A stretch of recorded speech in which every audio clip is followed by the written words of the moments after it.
네, 탄핵 정국 속에서 박근혜 대통령이 취임 4주년을 맞았습니다. 헌재 탄핵 심판 최종 변론이 임박해지면서 갈등은 고조되고 있습니다. 네, 이와 함께 조기 대선 가능성으로 정치권의 발걸음은 점점 빨라지고 있는데요. 오늘 두 분의 전문가 모시고 자세하게 이야기 나눠보겠습니다.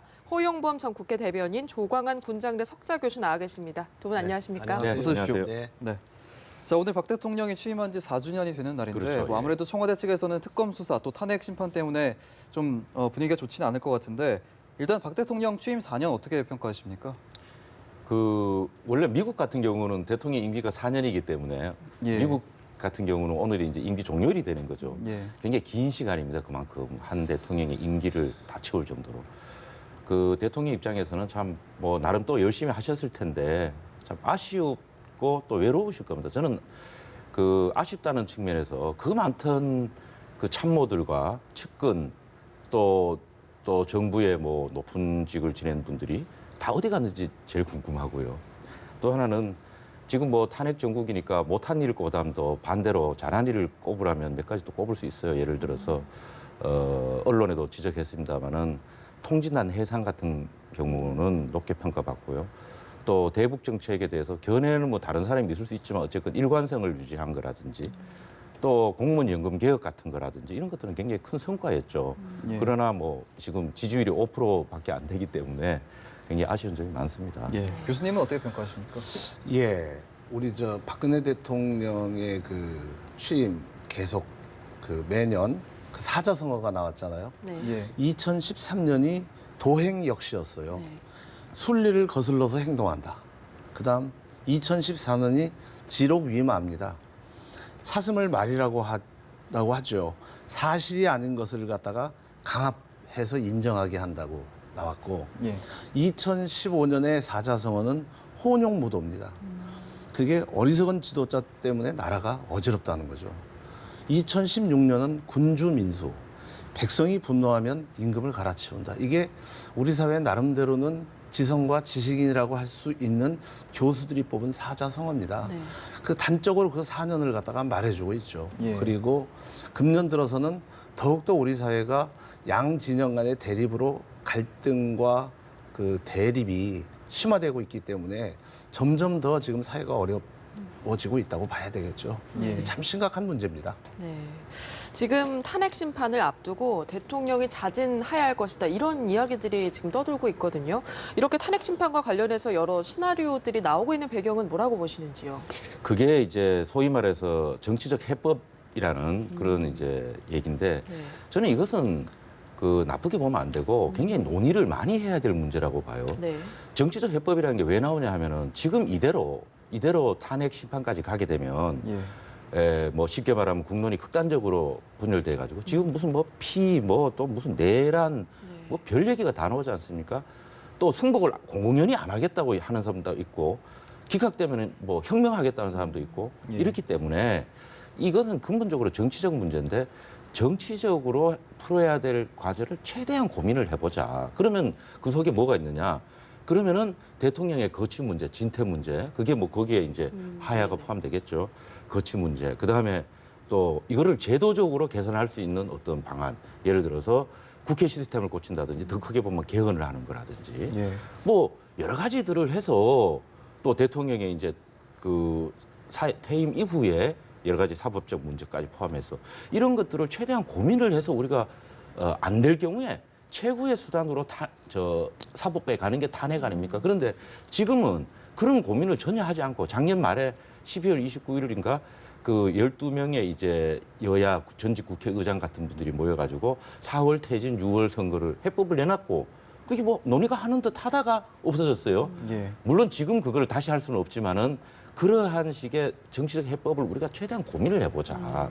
그런 차원에서 나오는 얘기인데 이것이 마치 정쟁의 도구가 되면서 무슨 뭐 탄핵을 연기시키려는 꼼수다, 뭐 피하려는 뭐다. 저는 그렇게 보지 않아요. 이것은 정치권이 마땅히 해야 될 고민의 숙제고 그것이 안 될 경우에는 물론 탄핵을 가야죠. 그러나 그런 논의조차도 고민조차도 안 하고 탄핵이 모든 것을 해결하느냐 하는 것은 저는 본말이 전도됐다. 저는 그렇게 생각합니다. 예. 자, 이런 가운데 취임 4주년을 맞은 청와대에서 탄핵 심판에만 전념하겠다 이렇게 밝혔는데요. 오늘 하루 어떻게 보낼까요? 글쎄 청와대가 뭐 이런저런 그 기획과 지혜를 내놓을 수는 있겠으나 그것이 그 공감과 설득력을 가질 수 있겠느냐에 대해서는 좀 의문이죠. 지금까지 보여준 모습을 보면. 그리고 청와대는 국정을 갖다가 주도해서 운영하는 데입니다. 방어하는 데가 아니에요. 네. 이 국가의 중요한 정책 그리고 예. 앞으로 국가에 중요하게 나아갈 바를 기획해서 그걸 주도적으로 집행하는 소위 공세적 입장에서 늘 그 운영되는 조직인데 예. 탄핵이라는 국면에서 그거를 방어하기 위해서 지금 뭘 저희 고민하고 뭐 연구하고 그런다는 거 아니겠어요? 원래 청와대의 영역이 아닌 것이죠. 그만큼 우리 사회가 지금 심각한 상황에 놓여 있다는 예. 거라고 볼 수 있겠습니다. 네. 네. 지금 내일이죠. 26일까지 대통령의 탄핵 심판 최종 변론 출석 여부를 답해달라고 헌재가 말을 했는데요. 박 대통령이 어떤 결정을 내릴 것으로 보이십니까? 어떤 결정을 내릴지는 뭐 그건 알 수 네. 없고 예.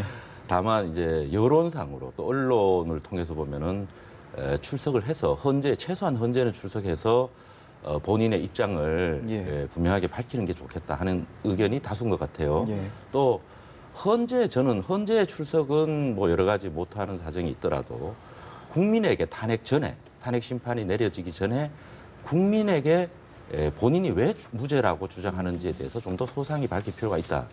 그런 요구들이 있습니다. 예. 아무도 모르잖아요. 왜 무죄라고 주장하는지 잘 모르잖아요. 그러나 대통령의 입장에서 보면 또 몇 가지 우리가 분명히 생각해야 할 바도 있습니다. 예를 들어서 지금 대통령 쪽에서 이제 고영태 씨의 그 녹음 파일을 네. 이제 주로 인용해서 왜 대통령 측에서 주장하는 증거를 채택해 주지 않느냐 이런 부분 많은 의문이 있거든요. 사실은 두 번째 특정 재판관의 퇴임일에 맞춰서 왜 이렇게 서두르느냐. 헌재를 특정 재판관의 퇴임일에 맞추지 말고 충분한 시간을 갖고 해야 되는 거 아니냐. 그런 일리도 있는 말입니다. 세 번째는 또 피의 사실이 지금 특검이 이제 진행되면서 드러난 것들이 이제 재판에 넘어가지 않습니까? 예컨대 이재용 씨의 부회장의 이제 뇌물죄 같은 경우는 재판에서 유죄가 될지 무죄가 될지 아무도 모르지 않습니까? 그런데 무죄가 될지도 모르고 유죄가 될지도 모르는 그런 미확정의 피의 사실들을 근거로 탄핵을 한다는 게 이게 사법적 원리로 맞느냐? 뭐 이런 얘기들이 지금 이제 계속 제적이 되는데 저는 그래서 대통령이 그런 부분 또 오늘 아침에 어느 TV에 보니까 손범규 국회 대통령 쪽 변호사가 나와가지고 이렇게 주장하더라고요. 대통령이 나왔는데 법률적인 문제를 자꾸 국회 소추위원 쪽에서라든지 헌재재판관이 물으면 대통령이라도 법률적인 문제는 모르고 잘못하면은 이게 실수할 수 있지 않습니까? 네. 그럴 때 변호인이 현장에서 대신 답변할 수 있는 권한을 줘야 되는데 그런 거에 대해서 헌재가 확답을 안 해준다는 거예요. 어떻든 간에 그런 여러 가지 경황이기 때문에 고민을 하고 있을 텐데 국민의 입장에 또 언론의 지적을 보면은 최소한 헌재에는 출석해서 당당하게 본인의 입장을 얘기하고 국민에게 특히 국민에게 왜 내가 무죄이고 어떤 입장인지를 소상히 설명을 해야 최종적인 탄핵 심판이 나는 거 아니냐. 저는 그렇게 이해하고 있습니다. 자, 헌재가 또 27일 오후 2시에 최종 변론을 열겠다 이렇게 못을 박았거든요.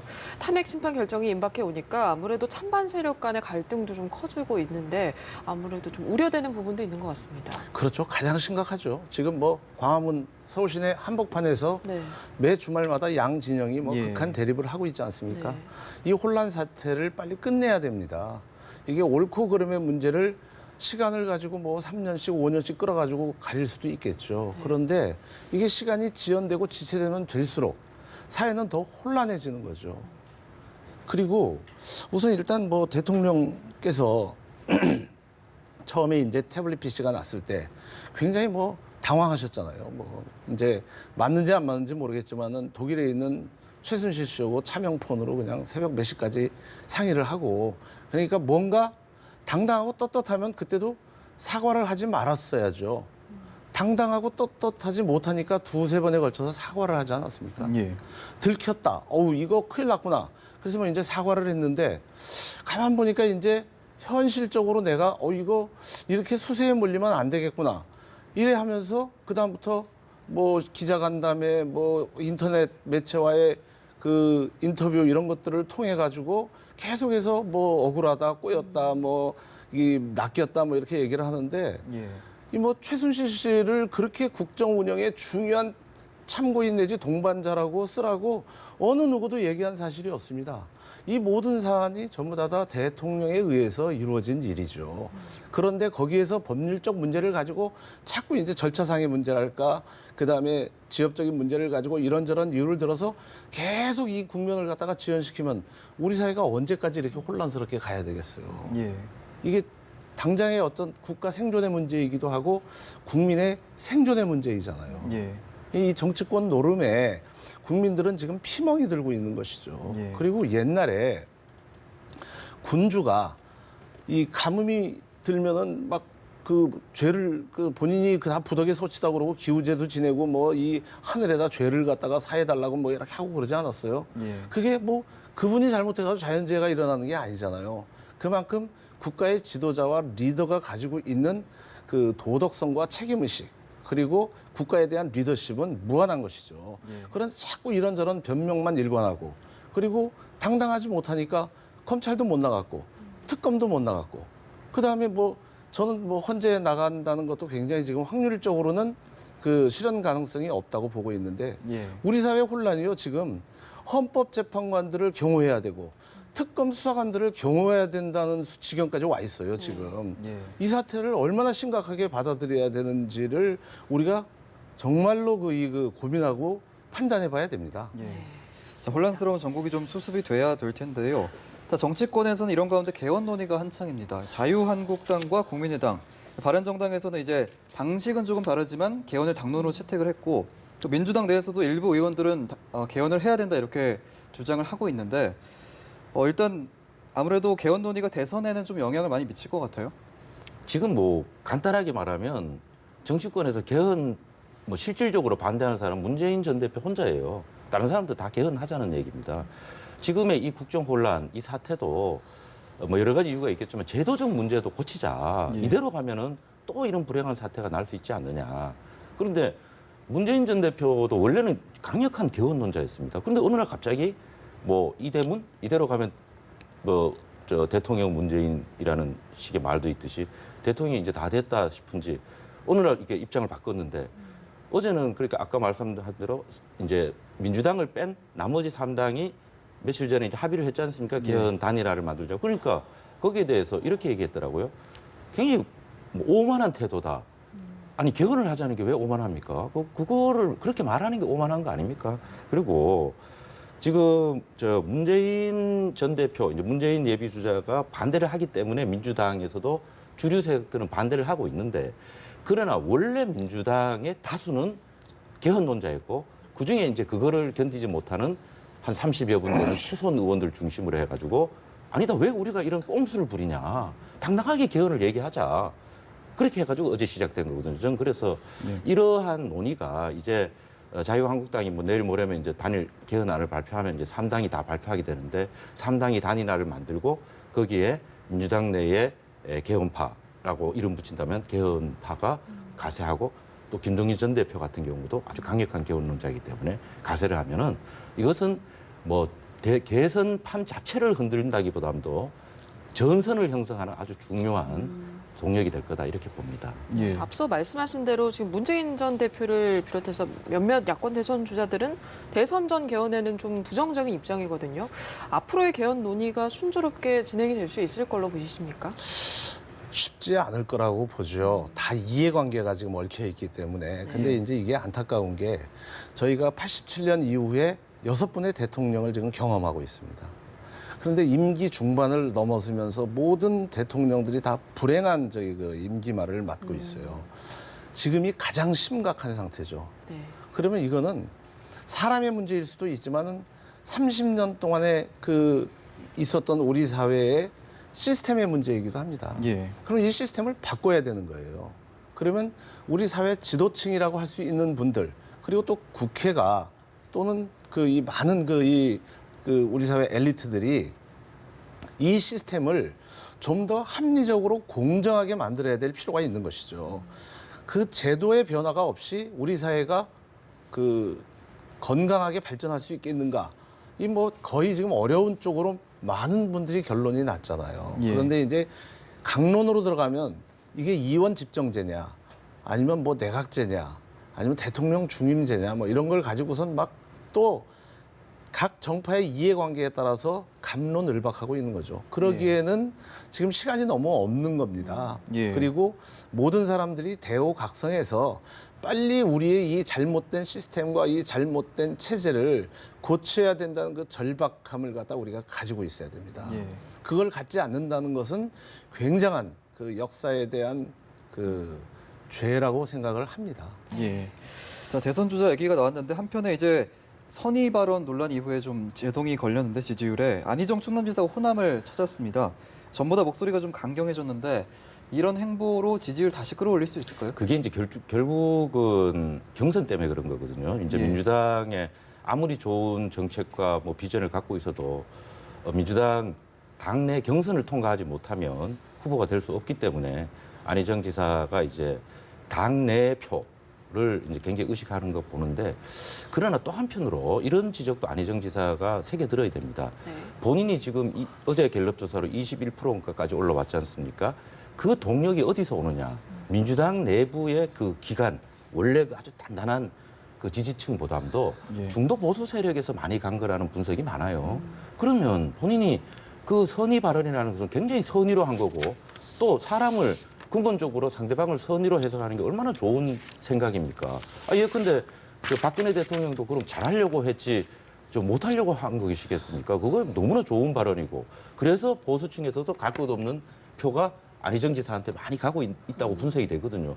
그런데 그것을 저 안에서 이제 비판이 나오니까 그거를 사과해버리고 말을 뭐 이리이리 돌려가 어쨌건 간에 뭐 어때 하더라도 사과를 해버리고 철회를 해버리고, 또 어제 저 그 호남에 가서 한 얘기를 보면은 뭐 옛날에 그 안희정 지사 주사파 출신이라고 그래요. 그때 발언을 연상하게 할 정도로 굉장히 수위가 높아졌어요. 그런데 자기의 그 외연의 확장성을 저렇게 굳이 닫을 필요가 있느냐, 이런 지적이 있고, 또 하나는 이제 안희정 지사가 그 저도 안희정 지사하고 같은 나이예요. 같은 세대의 대학을 다녔는데 이제는 삼김 시대적 정치, 구시대 정치를 제발 좀 그만 가고 새로운 세대로 넘어가자. 그래서 그 옛날에 386, 지금으로 하면 뭐 486, 이제 시간이 지났습니다만은 안희정 지사로 대표되는 신세대가 좀 새로운 정치, 21세기에 맞는 정치, 국제적 지평을 가진 정치, 이런 걸 해달라고 하는데 다시 이렇게 옛날식의 정치로 돌아가는 것 같아서 안타깝습니다. 좀. 그렇습니다. 교수님 어떻게 보세요? 예, 우선 뭐 지금 현재 그 대선을 보는 이런 그 사람들의 시각이 박근혜 대통령 대 반박근혜죠. 박근혜 대통령한테 상처를 입은 세력과 그룹 국민들이 너무 많은 겁니다. 그래서 박근혜 대 반박근혜 전선으로 형성이 돼 있는 것이죠. 지금 프레임은. 그래서 그 반박근혜의 프레임에서 가장 도드라져 보였던 후보는 문재인 후보였고, 그 다음은 이제 여권에서 이게 너무 지리멸렬하다 보니까 반기문이라는 그 카드를 갖다 계속해서 내세웠잖아요. 예. 그러다가 그분이 이제 그냥 무기력하게 무너지시고 난 다음에 야, 이 너무 좀 없잖아요, 사람들이. 사람들이 자기 마음을 둘 만한 정치 리더가 없는 겁니다. 그러면서 이렇게 눈여겨보다 보니까 이 안희정 지사라는 가능성의 싹스를 발견한 것이죠. 그래서 기대를 걸었어요. 기대를 걸고 있는 과정이고, 그 과정이 20%의 지지율까지 올라오는 과정이라고 생각을 합니다. 예. 그런데 여전히 지금은 탄핵과 관련해서 찬반, 옳으냐 그르냐를 가지고 우리 사회가 지금 소용돌이에 휩싸여져 있죠. 예. 이 탄핵 국면이 마무리가 되면 그때서부터 본격적인 대선 국면으로 들어가는 거라고 봅니다. 그 대선 국면으로 본격적으로 들어갔을 때 이 후보가 이 지도자가 다음 대한민국을 이끌 만한 출중한 역량과 자질을 가지고 있는 사람이냐, 이거를 봐줘야 됩니다. 네. 우리가 너무 자꾸 이미지와 그다음에 그분이 약간의 어떤 이렇게 사람이니까 좀 실수도 할 수 있잖아요. 그런 면보다는 지금 우리 6분의 대통령을 보면서 그 대통령 후보가 정말로 그 출중한 자질과 그 사람으로서의 아주 비교적 이제 괜찮은 예. 출중한 자질을 가지고 있느냐를 갖다가 국민들이 한번 깊게 눈여겨봐야 될 거고, 그다음 두 번째는 그 대통령 후보와 그 주변에 있는 그룹들입니다, 지금.